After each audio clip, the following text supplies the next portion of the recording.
Hello, I have a third dimension, and so I thought it fitting to play a game with 3 dimensions, specifically Viscera Cleanup Detail, a game about cleaning an area after a typical Among Us game. Looks pretty easy, so it shouldn't be too much of an issue. Let's try out the first map, Athena's Wrath. Damn it, what? How? Huh? Wait, how? Where? Damn it, come on! What? Oh, as you can see, it didn't go well.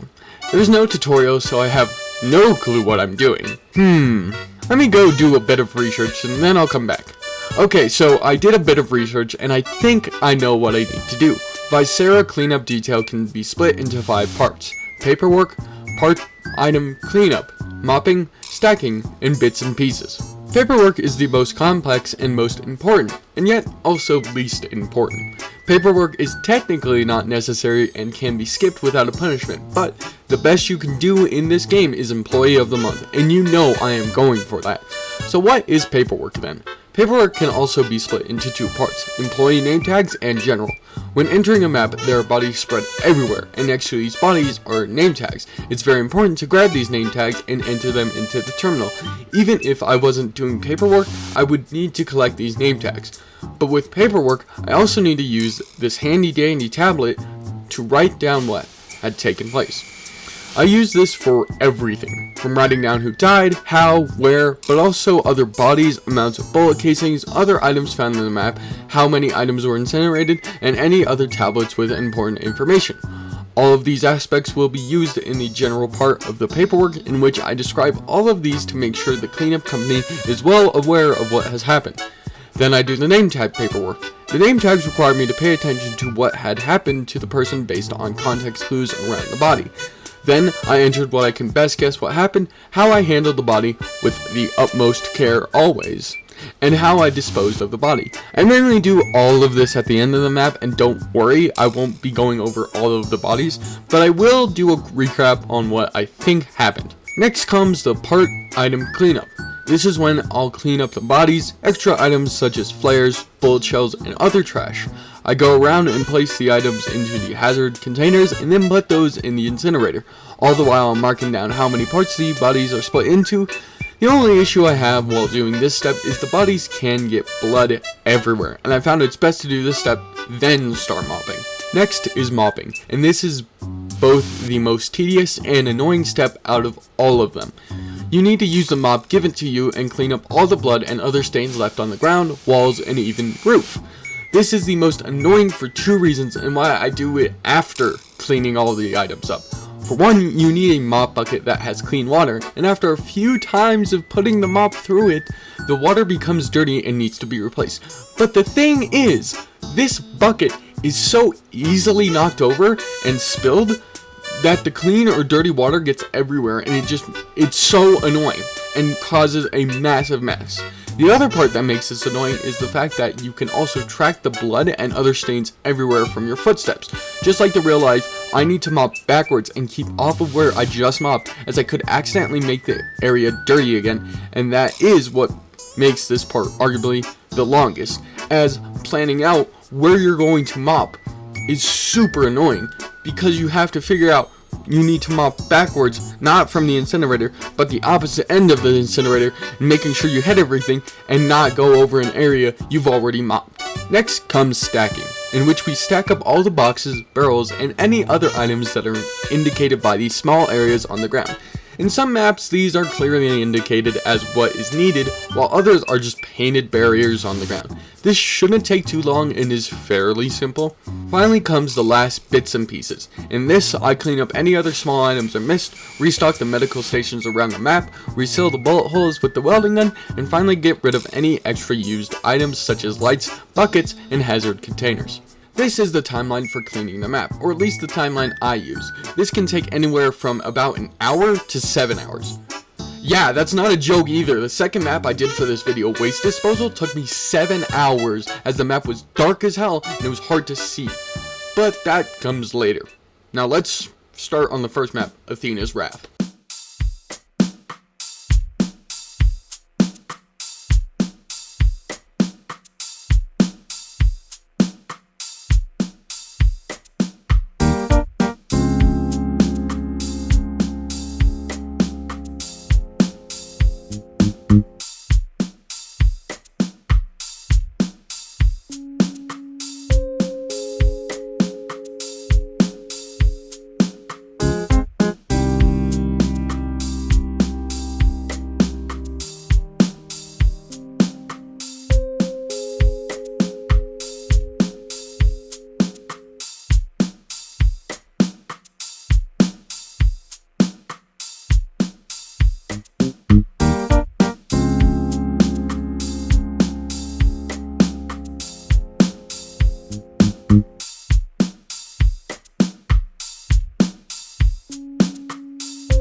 Okay, so now that it's done, I'll theorize on what I think happened.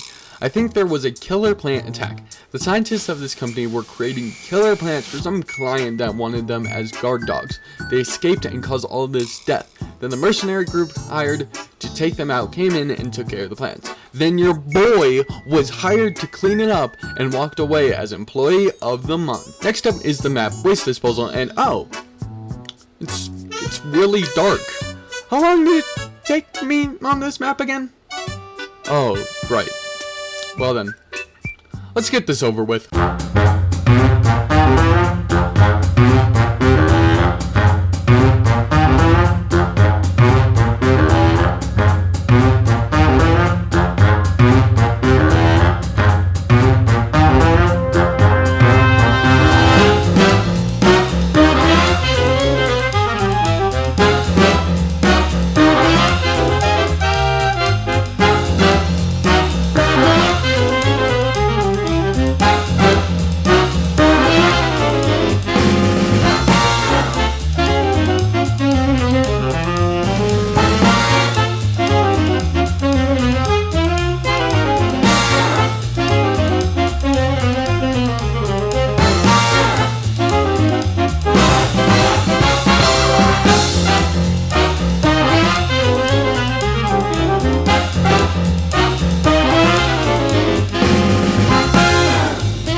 Now that that's over with, I'll give a bit of a theory. I think what happened was 2 aliens were hiding in the sewers and causing issues. Then after the cleaners were brought in to deal with the issues, they died due to the aliens. Then a mercenary group was brought in to take out the aliens, did their job, and I came in and got another employee of the month. Let's go. Well, that's it for this video. I have plans to continue this series and get employee of the month on every map I can.